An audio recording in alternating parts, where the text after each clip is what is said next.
But we ought to have those things, and we ought to have true fellowship, which is really bearing one another's burdens. We ought to have those things. But listen, the purpose of the church is to win the lost above all, and to edify the saints through the Word of God.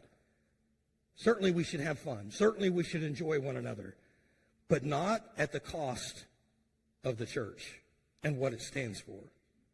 And so to do that, each one of us have a responsibility to protect her. Again, remember, Paul is speaking to church leaders. And he says it's important for you as a church leader to take heed. That's the verbiage he used, take heed. The phrase means this: to pay attention to be cautious about, to adhere to, or to beware. And he's speaking about the protection of the church. Take heed about these things.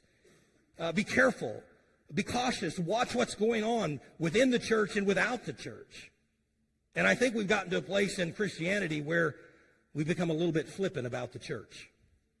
It no longer not only holds the importance that it should in our day-to-day lives, often we don't even care what it stands for anymore. We don't want to be too dogmatic on certain things because we don't want to be offensive, or we want to leave ourselves room to do what we want to do.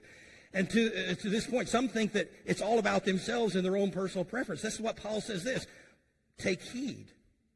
Be cautious. And it begins, by the way, by protecting your own selves.